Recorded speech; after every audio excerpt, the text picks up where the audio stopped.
എല്ലാവർക്കും നമസ്കാരം. പുതിയൊരു വീഡിയോയിലേക്ക് ഞാൻ ഏവരെയും ഒരിക്കൽ കൂടി ഹാർദമായി സ്വാഗതം ചെയ്യുകയാണ്. ഞാൻ ഷംനാദ് അബ്ദുൾ റഹീം.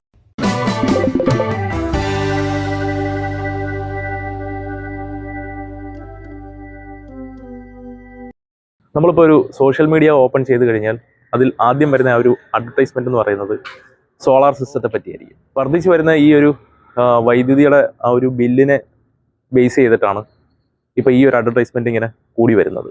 ഞാനും ഒരു സോളാർ സിസ്റ്റം പ്രൊവൈഡറാണ്. ഇന്നത്തെ നമ്മളുടെ വീഡിയോയിൽ ഉൾപ്പെടുത്തിയിരിക്കുന്നത് സോളാർ സിസ്റ്റം.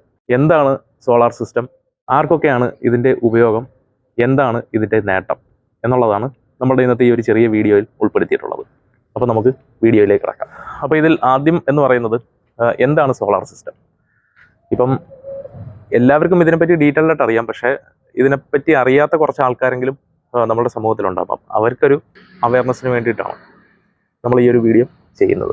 നമ്മൾ കണ്ടിട്ടുണ്ടാവും പല സ്ഥാപനങ്ങളുടെയും വീടുകളുടെയും മുകളിലായിട്ട് സോളാർ പാനലുകൾ ഇങ്ങനെ റോ ആൻഡ് കോളം ബേസിൽ സെറ്റ് ചെയ്തിട്ടുള്ളത്. അപ്പം ഇതെന്ന് പറയുന്നത് സൂര്യനിൽ നിന്നും വരുന്ന ആ ഒരു പ്രകാശത്തെ ഈ ഒരു സോളാർ പാനൽ മുഖേന വൈദ്യുതിയാക്കി മാറ്റുകയാണ് ചെയ്യുന്നത്. നമ്മൾ പഠിച്ചിട്ടുണ്ട് ഊർജത്തിൻ്റെ ഉറവിടം സൂര്യനാണ് എന്നുള്ളത്. അപ്പോൾ ആ ഒരു സൂര്യപ്രകാശത്തിൽ നിന്നാണ് ഈ ഒരു വൈദ്യുതിയുടെ പ്രൊഡക്ഷൻ എന്ന് പറയുന്നത്. ഇനി ഇത് ആർക്കൊക്കെയാണ് ഇതിൻ്റെ ഉപയോഗം എന്ന് ചോദിച്ചു കഴിഞ്ഞാൽ, ഒരു 4000 രൂപയ്ക്ക് അല്ലെന്നുണ്ടെങ്കിൽ 4500 രൂപയ്ക്ക് മുകളിൽ കറണ്ട് ബില്ല് വരുന്ന ഒരാളിനെ സംബന്ധിച്ചിടത്തോളം ഇത് വളരെ അത്യാവശ്യമായിട്ടുള്ള ഒരു കാര്യമാണ്. കാര്യം വർദ്ധിച്ചു വരുന്ന ആ ഒരു ഇലക്ട്രിസിറ്റി ബില്ലെന്ന് പറയുന്നത് ഗ്രാജുവലി അതിങ്ങനെ അപ്പായിക്കൊണ്ടിരിക്കുകയാണ്. എന്തായാലും ഇത് താഴേക്ക് പോകും എന്നൊന്നും നമുക്കൊരു പ്രതീക്ഷയില്ല. അപ്പം ഈ ഒരു കാലഘട്ടത്തിൽ വളരെ ആവശ്യമായിട്ടുള്ള ഒന്നാണ് ഈ ഒരു സോളാർ സിസ്റ്റം എന്ന് പറയുന്നത്. ഇനി നമ്മൾ പറയുന്നത് ഈ ഒരു സോളാർ സിസ്റ്റം എന്ന് പറയുന്നത് 2 തരത്തിലാണ്. ഒന്ന് on grid solar system, 2 off grid solar system. നമുക്ക് ആദ്യം തന്നെ ഓഫ് ഗ്രിഡിലേക്ക് പോയിട്ട് ഓൺ ഗ്രിഡിലേക്ക് തിരിച്ചു വരാം. ഓഫ് ഗ്രിഡ് എന്ന് പറയുമ്പോൾ സൂര്യപ്രകാശത്തിൽ നിന്നും വൈദ്യുതിയെ ഒരു ബാറ്ററിയിലേക്ക് സ്റ്റോർ ചെയ്യുന്നു. എന്നിട്ട് നമ്മളുടെ ആവശ്യത്തിന് വേണ്ടിയിട്ട് ആ ബാറ്ററിയിൽ നിന്ന് തിരിച്ച് വീണ്ടും വൈദ്യുതിയെ ആൾട്ടർനേറ്റീവ് കറണ്ടിലേക്ക് കൺവെർട്ട് ചെയ്തെടുക്കുകയാണ് ഓഫ് ഗ്രിഡ് കൊണ്ട് ഉദ്ദേശിക്കുന്നത്. അപ്പോൾ ഇതിന് ചില ഡ്രോബാക്സ് കാര്യങ്ങളൊക്കെ ഉണ്ട്. സൂര്യപ്രകാശത്തിൽ നിന്ന് ക്യാച്ച് ചെയ്യുന്ന ഈ ഒരു വൈദ്യുതി സ്റ്റോർ ചെയ്യാൻ വേണ്ടിയിട്ട് ഓഫ് ഗ്രിഡ് സിസ്റ്റത്തിന് ബാറ്ററികൾ ആവശ്യമാണ്. ഈ ഒരു ബാറ്ററിയെ സംബന്ധിച്ചിടത്തോളം അതിൻ്റെ ആ ഒരു വാറണ്ടി പീരീഡ് എന്ന് പറയുന്നത് 6 വർഷം അല്ലെന്നുണ്ടെങ്കിൽ 7 വർഷമാവാം. ഈ ഒരു സമയം കഴിയുമ്പോഴേക്ക് ഇത് ചീത്തയാവാനുള്ള സാധ്യത കൂടുതലാണ്. അതല്ലെന്നുണ്ടെങ്കിൽ വാറണ്ടി പീരീഡ് കഴിഞ്ഞിട്ട് മാക്സിമം 1 ഇയർ കൂടിയായിരിക്കും ഈ ഒരു ബാറ്ററീസിൻ്റെ ലൈഫ് എന്ന് പറയുന്നത്. അപ്പോൾ ഈ ഒരു ഓഫ് ഗ്രിഡ് സോളാർ സിസ്റ്റം ചെയ്യുന്ന ആളിനെ സംബന്ധിച്ചിടത്തോളം ഈ ഒരു 6 അല്ലെങ്കിൽ 7 വർഷം കഴിയുമ്പോൾ വീണ്ടും ഒരു റീഇൻവെസ്റ്റ്മെൻറ്റ് ബാറ്ററിയുടെ കേസിൽ വേണ്ടി വരുന്നതായിട്ടുണ്ട്. അപ്പോൾ അതാണ് ഇതിൻ്റെ ഒരു ഏറ്റവും വലിയ ഡ്രോബാക്ക് എന്ന് പറയുന്നത്. പിന്നെ നമ്മളിപ്പം ഫേസ്ബുക്കിലൊക്കെ കാണുന്നുണ്ട്, പല സ്ഥലത്തും സന്ധ്യയ്ക്ക് ശേഷം വോൾട്ടേജ് ഇല്ല, അവർക്ക് AC ഒന്നും യൂസ് ചെയ്യാൻ പറ്റുന്നില്ല.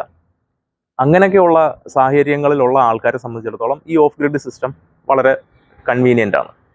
പക്ഷേ അതിൻ്റെ ആ ഒരു ഇൻവെസ്റ്റ്മെൻറ്റ് എന്ന് പറയുന്നത് അതും കൂടെ നമ്മൾ ആ ഒരു പ്രൊവിഷൻ കാണേണ്ടതായിട്ടുണ്ട്. അപ്പം ഓഫ് ഗ്രിഡ് സിസ്റ്റത്തെ പറ്റി ഏകദേശം ഒരു ധാരണ എല്ലാവർക്കും കിട്ടിയിട്ടുണ്ടാകും. ഈ ഓഫ് ഗ്രിഡ് സിസ്റ്റം എന്ന് പറയുന്നത് നമ്മൾ പകല് നമുക്ക് ലൈവായിട്ട് തന്നെ ഇലക്ട്രിസിറ്റി യൂസ് ചെയ്യാം.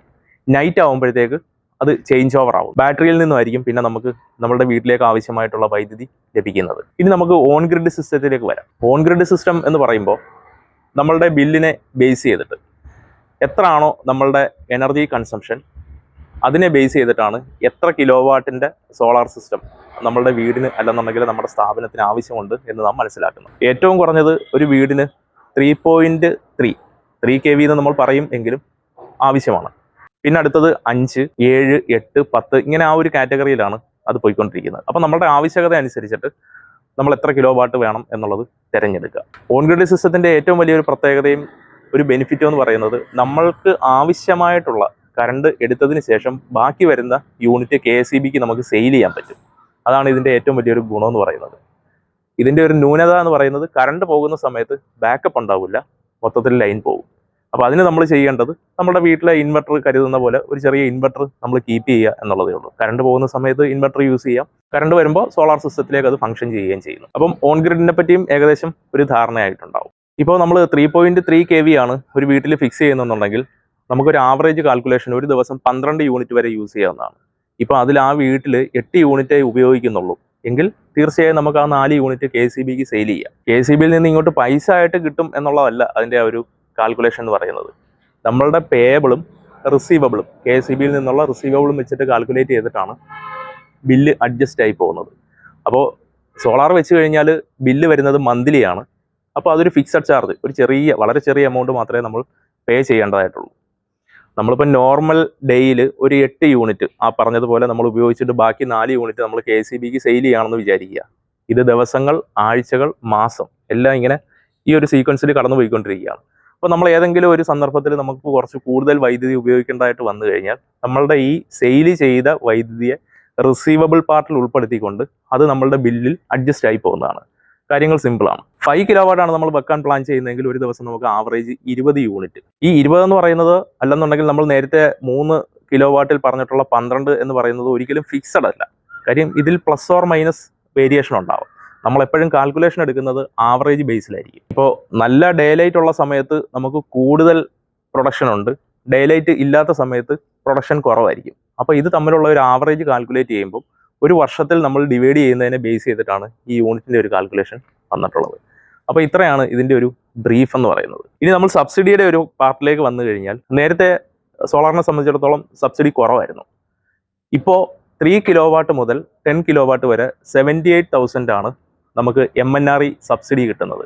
MNRE എന്ന് പറയുമ്പോൾ നമുക്കറിയാം, ministry of new and renewable energy എന്നുള്ളതാണ് MNRE കൊണ്ട് അർത്ഥമാക്കുന്നത്. 50 to 60 ഡേയ്സ് മാക്സിമം, അത്രയും എടുക്കില്ല നോർമൽ കേസിൽ. അതിനകം വെച്ചിട്ട് കസ്റ്റമറുടെ അക്കൗണ്ടിലേക്ക് MNRE സബ്സിഡി ആയിട്ടുള്ള 78,000 രൂപ ഈ 3 കിലോവാട്ട് മുതൽ 10 കിലോവാട്ട് വരെയാണ് വെക്കുന്നതെങ്കിൽ അത് ക്രെഡിറ്റ് ആവുന്നതാണ്. ഇനി അടുത്ത ഒരു പാർട്ട്, നമ്മൾ ഈ അഡ്വർടൈസ്മെന്റ് കാണുമ്പോൾ ഇതിലെന്ന് പറയുന്നത് കസ്റ്റമറെ ക്യാച്ച് ചെയ്യാൻ വേണ്ടിയിട്ട് അവർ പല പ്ലാനുകളും അതിൽ മെൻഷൻ ചെയ്യും.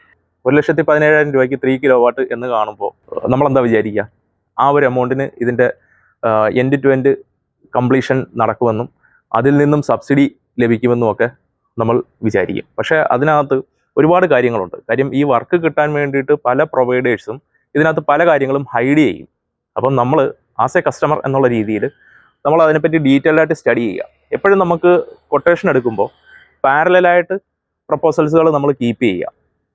എന്നിട്ട് ഡിസിഷൻ എടുക്കുന്നത് ഇതിൻ്റെ ഗ്രാൻഡ് ടോട്ടൽ എന്നുള്ള ലാസ്റ്റ് കോളം നോക്കി മാത്രം ആകരുത്. കാര്യം ഇതിനകത്ത് ഒരുപാട് കാര്യങ്ങൾ പ്രൊവൈഡേഴ്സിൻ്റെ സൈഡിൽ നിന്നുള്ളതുണ്ട്, കസ്റ്റമർ സൈഡിൽ നിന്നുള്ളതുണ്ട്. അപ്പോൾ അത് ഏതൊക്കെയാണെന്നുള്ളത് സ്റ്റഡി ചെയ്തതിന് ശേഷം മാത്രമേ നമ്മൾ പ്രോപ്പറായിട്ടൊരു ഡിസിഷൻ എടുക്കാവൂ. അപ്പോൾ നമ്മൾ ശ്രദ്ധിക്കേണ്ടതെന്ന് പറയുന്നത്, ഇനിഷ്യൽ ഇൻവെസ്റ്റ്മെൻറ്റിൽ കസ്റ്റമറുടെ സൈഡിൽ നിന്ന് കൊടുക്കുന്ന എമൗണ്ടിന് പ്രൊവൈഡർ എന്തൊക്കെ കാര്യങ്ങളാണ് അവർ ചെയ്യുന്നത് എന്നുള്ള കാര്യം നമ്മൾ ഡീറ്റെയിൽ ആയിട്ടൊന്ന് സ്റ്റഡി ചെയ്യാൻ വേണ്ടിയിട്ട് ശ്രമിക്കുക. ചില ആൾക്കാർ സോളാർ പാനലും അതിൻ്റെ ഇൻവെർട്ടറും റിലേറ്റഡ് ആയിട്ടുള്ള കമ്പോണൻസും വെച്ച് മാത്രം വർക്കൗട്ട് ചെയ്തിട്ട് ആയിരിക്കും കൊട്ടേഷൻ എടുത്തത്. നമ്മൾ ആ ടേംസ് ആൻഡ് കണ്ടീഷൻ ഒന്ന് ശ്രദ്ധിച്ച് നോക്കിക്കഴിഞ്ഞാലേ മനസ്സിലാവുള്ളൂ അതിനകത്ത് എന്തൊക്കെ കാര്യങ്ങളായിരിക്കും ഇൻക്ലൂഡഡ് എന്നുള്ളത്. ബാക്കി പിന്നെ അവർ പറയുന്നത് കസ്റ്റമർ സൈഡിൽ നിന്ന് ചെയ്യേണ്ടതായിട്ടുള്ള കാര്യം, ചിലപ്പം നമ്മൾ സോളാർ പാനൽ ഫിക്സ് ചെയ്യുന്ന സ്ട്രക്ചറിൻ്റെ പൈസ കൊടുക്കേണ്ടി വരും. KSEBിക്കുള്ള ഫീസിബിലിറ്റി ചാർജ് കസ്റ്റമർ സൈഡിൽ നിന്ന് കൊടുക്കേണ്ടി വരും. KSEBിക്കുള്ള ഡെപ്പോസിറ്റ് കസ്റ്റമറുടെ സൈഡിൽ നിന്ന് കൊടുക്കേണ്ടി വരും. മീറ്റേഴ്സ് ചിലപ്പം കസ്റ്റമർ വാങ്ങിച്ചു കൊടുക്കാൻ പറയും KSEBിയിൽ നിന്ന്, net meter, in and out meter പോലുള്ള. അപ്പോൾ നമ്മൾ ശരിക്കും ഇതിനെപ്പറ്റി സ്റ്റഡി ചെയ്തതിന് ശേഷം മാത്രം ഒരു പ്രപ്പോസൽ കൺഫേം ചെയ്യുക.